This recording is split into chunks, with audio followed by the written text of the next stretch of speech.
Okay, तो जो poem अभी हम करने वाले हैं उसका नाम है द रोड नॉट टेकन। और ये जो पोएम है ये बहुत ही फेमस पोएम है बाय रॉबर्ट फ्रॉस्ट है। अगर हम पोएम की बात करें तो ये फॉर्मल वर्ड्स में लिखा गया है।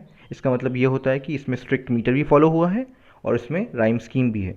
अगर स्ट्रक्चर की बात करें, फॉर्म की बात करें, तो ये 4 क्विंटेन्स में लिखा गया है। क्विंटेन्स का मतलब होता है 5 लाइन का स्टैंजा। सो टोटल मिला के 20 लाइन्स है। 4 इंटू 5 लाइन्स है ना, सो 20 लाइन्स है। इयाम्बिक टेट्रामीटर हमें देखने को मिलता है और कई कई जगह पे जो इयाम्ब है उसे रिप्लेस कर दिया गया है एनापिस से, है ना। ओके, अब आते हैं पोएम के ऊपर।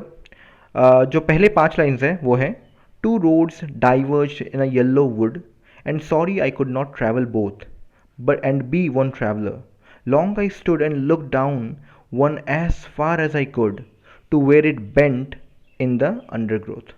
देखिए, इसका एक लिटरल मीनिंग है ना, और एक फिगरेटिव मीनिंग है ना। तो पहले हम लिटरल मीनिंग करते हैं। दो रोड जो है ना, एक जो हमारा स्पीकर है वो चल रहा था और चलते चलते वो जो उसका रोड है जहाँ पे वो जिसके ऊपर वो चल रहा था वो 2 भाग में डिवाइड हो जाता है ना। सामने 2 रोड बन जाते हैं अब। सो 2 रोड डाइवर्ज ना येल्लो वुड है ना। तो ऑटम का महीना था, जो फॉरेस्ट थे उसके जो पत्ते थे, वो पेड़ों के पत्ते जो है वो येल्लो पड़ गए थे। एंड जो हमारा ऑथर है, जो हमारा पोएट है, उसके सामने अब 2 चॉइसेस है ना। या तो वो राइट साइड जा सकता है या फिर वो लेफ्ट साइड जा सकता है ना। दोनों रोड में तो अकेला एक बार में जा नहीं सकता।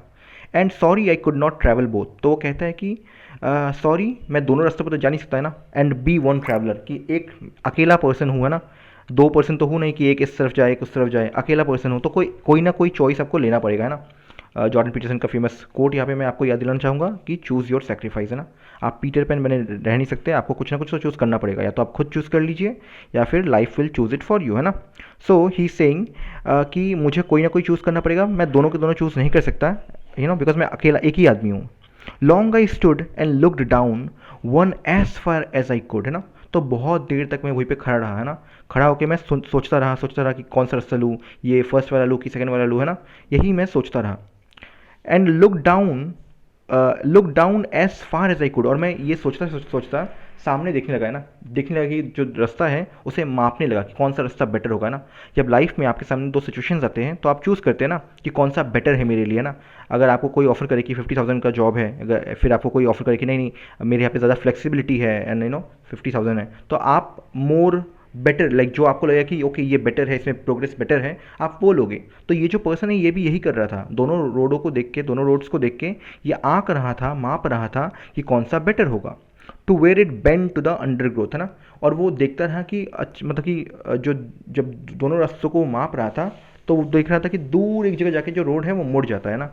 सारे के सारे जो रोड है वो मुड़ते हैं ना कहीं जाके वो मुड़ ही जाते हैं। तो वहाँ पे खड़ा खड़ा वो ये आंक नहीं पा रहा था कि कौन सा बेटर होगा, बिकॉज दोनों में वो ज़्यादा दूर तक देख नहीं पा रहा था ना। उसी तरह जिस तरह लाइफ के डिसीजंस में आपको नहीं पता होता कि आपका जो डिसीजन है वो कितना ही अच्छा होगा। मे बी आप अगर सोच रहे हो कि मैं ये वाला जॉब लूँ या नहीं लूँ, है ना, या फिर मैं से इस वाले पार्टनर के साथ आगे मूव ऑन करूँ कि नहीं करूँ, है ना। दोनों ही वेज़ में आपको नहीं पता कि इसका इसका फ्यूचर इम्प्लीकेशन क्या होगा, है ना, बट फिर भी आपको चूज़ करना पड़ता है। तो वही है यहाँ पे। नेक्स्ट जो 5 लाइन्स है वो है then took the other as just fair and having perhaps a better claim because it was grassy and wanted wear. Though as for that the passing there had warned them really about the same. मतलब क्या है, then took the other, तो मैंने बड़ा देर तक सोचा, बहुत देर तक मैंने आंकलन किया और फिर मैंने उनमें से एक पाथ जो है वो सिलेक्ट कर लिया, मैं उस रास्ते पे चल पड़ा, है ना। Then I took the other, अब वो उसको एक्सप्लेन कर रहे हैं कि वो जो पाथ इन्होंने चूज़ किया, जिस लाइफ के पाथ पे वो चले आए आगे, वो कैसा है। वो कहते हैं as just as fair and having perhaps a better claim, कि उन्हें उस पॉइंट पे ये लग रहा था कि ये उतना ही लवली है जितना लवली वो वाला पाथ है, और परहैप्स थोड़ा सा बेटर ही है, थोड़ा सा बेटर ही है। तो ऑब्वियस सी बात है, जब लाइफ में आप कोई डिसीजन लेते हैं तो ऑब्वियसली आप लेते हैं बिकॉज आपको लगता है कि चलो दूसरे ऑप्शन से ये कुछ ज़्यादा बेटर ही है, उतना नहीं होगा बट आपको ये लगा कि ये बेटर है तभी तो आपने वो चूज़ किया। तो ये इस पर्सन ने भी यही जो पाथ है इसलिए चूज़ किया। Because it was grassy and wanted wear, है ना। तो वो कहते हैं कि बिकॉज ये ग्रासी था, इसके ऊपर घास था और ज़्यादा लोग इसके ऊपर ट्रैवल नहीं किए थे ना, इट्स नॉट वेरी, इसके ऊपर ज़्यादा वो नहीं है ना कि ऐसा ऐसा दिख नहीं रहा कि बहुत लोग ऐसे ट्रैवल करते हुए गए हैं ना। तो उसने एक ऐसा पाथ चूज़ किया जिसके ऊपर बहुत कम लोगों ने ट्रैवल किया ना, विच इज़ स्टिल ग्रासी। देखिए आपका अगर आप एक रास्ते से बार बार जाते हैं तो उसके ऊपर ना एक से वहाँ वहाँ पर का जो ग्रास है वो ख़त्म हो जाता है ना, वहाँ पे धूल आ जाता है ना, वो एक एक संकरा सा बेयर रास्ता बन जाता है ना। तो उसी की तरह ये बोल रहा है कि जो जिस रास्ते में मैं चल रहा था वो अभी भी ग्रासी है, अभी भी उसके ऊपर घास है। सो मतलब बहुत कम लोग हैं जो वहाँ से गए हैं, है ना। एंड इट वांटेड वेयर, मतलब रास्ता भी ये चाहता था कि मेरे ऊपर चलो, जो भी है। Though as for the passing there though as for that the passing there had worn them really about the same. लेकिन बाद में जब ये पर्सन सोचता है इस बारे में ना, तो उसको लगता है कि दोनों ही रास्ते उतने ही वेयर डाउन थे ना, दोनों रास्तों के ऊपर उतना भी ऐसा ऐसा नहीं कि कोई रास्ता लेस ट्रैवल था, कोई लार्जली ट्रैवल था, नहीं नहीं, दोनों के अंदर जो वेयर एंड टेयर है वो सेम अमाउंट का था ना। तो ऐसा नहीं कि कोई रास्ता बेटर था, कोई ख़राब था, है ना। अब आते हैं नेक्स्ट 5 लाइन्स पे। And both that morning equally ले, और जो सुबह सुबह मतलब उस सुबह जब मैं ट्रैवल करने वाला था ना, पास में जब मैं उस सुबह जब मैं चूज़ करने वाला था उनमें से एक रास्ता, तब दोनों इक्वल ही थे, है ना, इक्वली ले थे, मतलब इक्वली वो अनट्रैवल्ड थे, है ना, या फिर ट्रैवल्ड थे। In leaves no step had trodden black, और उस दिन जो लीव्स थे वो सबके वो ऐसे नहीं थे कि उनके ऊपर से कोई चल के गया है तो वो ब्लैक पड़ गए, नहीं नहीं नहीं। उस दिन जो दोनों के दोनों रास्ते थे वो अनट्रैवल्ड ही थे, है ना, दोनों के दोनों इक्वल इंपॉर्टेंस के थे। हाँ, आपको कोई कोई बेटर नहीं था, कोई लाइक से वर्स नहीं था। Oh I kept that the first day for another another day, है ना। देखिए अनदर अनदर डे के बाद ना एक्सक्लेमेशन है।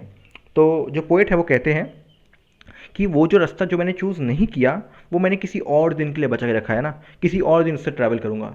तो ऑब्वियस सी बात है, जब आप डिसीजंस लेते हैं ना, से एक अच्छा एग्जांपल है, जब आपको दो पर्सन आपको लाइक करते हैं ना, तो आप उनमें से एक चूज़ करते हैं, बट आपको ये पता है कि सेकंड वाला पर्सन भी आपको लाइक ही करता है ना।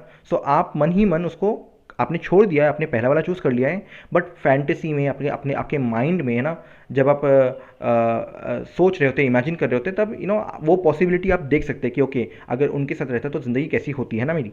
तो उसी तरह ही ये जो थॉट है कि ओके, ये जो रिग्रेट है कि मैंने वो वाला पाथ चूज़ नहीं किया, ये अभी भी इनके जो हमारे ऑथर है, जो हमारे पोएट हैं, उनके माइंड में है। लेकिन तभी वो कहते हैं, yet knowing how the way Leeds on two way I doubted if I should ever come back, है ना। लेकिन मैं तो ये जानता हूँ कि एक बार आपने किसी रास्ते पे चलना स्टार्ट कर दिया तो वो रास्ता आपको एक नए रास्ते पे लेके जाएगा ना, वो रास्ता आपको नए रास्ते पे लेके जाएगा, है ना। सो वापस आने का तो कोई सवाल ही नहीं उठता, ऐसा नहीं होने वाला कि आप जो है उस जगह पे वापस पहुंच जाएंगे जहाँ से आप ऑलरेडी जा चुके हैं ना। So for example may be से 20 की उम्र में आपको एक डिसीजन लेना था कि कौन से पार्टनर के साथ आगे जाना है ना। अब जिसको आपने चूज़ कर लिया, जिसको आपने चूज़ नहीं किया, वहाँ पे आप वापस नहीं सकते ना, वो समय वो मोमेंट वापस नहीं आने वाला है ना, वो जा चुका है ना। इस मोमेंट पे अगर आप सोच रहे हैं कि मैं एग्ज़ाम के लिए पढ़ूँ या नहीं पढ़ूँ, ये मोमेंट दोबारा वापस नहीं आने वाला। The decision you take it like take right now, ये अभी का डिसीजन ही होने वाला है, आप वापस इस सिचुएशन में नहीं आने वाले, है ना। कोई और टाइम, कोई डिफरेंट सिचुएशन, आपके डिफरेंट नॉलेज के साथ आप टेस्ट मतलब आप होंगे, बट ये पर्टिकुलर मोमेंट तो नहीं आने वाला। तो वही कहा है कि जो ये रोड है इस पे तो मैं कभी वापस नहीं आ पाऊँगा, बिकॉज जिस रोड पे मैं ऑलरेडी जा चुका हूँ वो मुझे एक नए रोड पे लेके जाएगा, है ना। ओके, नेक्स्ट जो 5 लाइन है ये एंडिंग 5 लाइन्स है, और वो कहते हैं आई shall be telling this with a sigh, है ना। तो उन्हें थोड़ा सा रिग्रेट है, उन्हें थोड़ा सा हताशा है। ही सेइंग कि I shall be telling this with a sigh, है ना।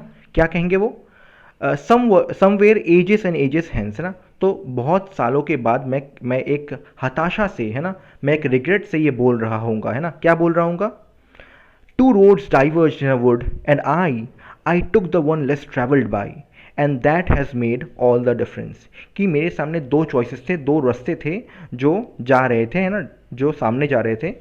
आई took the one less travelled by, है ना, और मैंने वो वाला रास्ता चूज़ किया जिसपे बहुत कम लोग गए हो, है ना, जिसपे बहुत ही कम लोग गए हो। And that has made all the difference, और उसी ने सारा डिफरेंस, उसी ने मेरे लाइफ को ऐसे शेप किया, जो मेरे लाइफ में आपने जैसा आप मेरा लाइफ देख रहे हो, ऐसा लाइफ मेरा इसीलिए है बिकॉज उस पॉइंट ऑफ टाइम में मैंने वो वाला डिसीजन लिया था, है ना। तो देखिए ये जो एंड वाले 3 लाइन्स हैं, ये उन्होंने एक साई से बोला, ये उन्होंने एक थोड़े से रिग्रेट या हताशा से बोला है ना। सो बेसिकली लाइफ में आपके सामने जो भी चॉइसेस हो, आपको दोनों ही मतलब कि में पॉसिबिलिटी में ना आपको दोनों पॉसिबिलिटी में दिखता है कि हाँ हाँ कौन सा मेरे लिए बेटर है ना, कौन सा मेरे लिए आप दोनों पॉसिबिलिटी में देख पाते हैं कि हाँ अगर ये लाइफ होती तो कितना अच्छा होता, अगर ये लाइफ होती तो इसमें ये अच्छा होता है ना।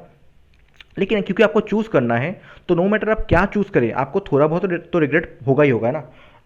इमेजिन आपने एक वेल्दी पर्सन चूज़ किया ना मैरिज के लिए, तो वहाँ पे वेल्थ मिलेगा, मे बी आपको लव नहीं मिलेगा। वही अगर आपने किसी ऐसे पर्सन को ठुकराया बिकॉज वो वहाँ पे आपको लव मिल रहा था बट वो वेल मनी नहीं था, है ना, देन वहाँ पे आपको लव मिलेगा बट देन आपको थोड़ा बहुत ये रिग्रेट होगा कि अगर साइड वाला पर्सन चूज़ कर लेता तो आज मैं कंफर्ट में रह रहा होता है ना। सो चाहे आप कुछ भी कर लिया ना लाइफ में, आप कोई भी डिसीजन ले लीजिए, आप फुली सेटिस्फाइड तो नहीं होने वाले, है ना, रिग्रेट थोड़ा बहुत रहने वाला है आपके पास, है ना, आपके साथ। यहाँ से एक फेमस कोट मैं बताना चाहूँगा।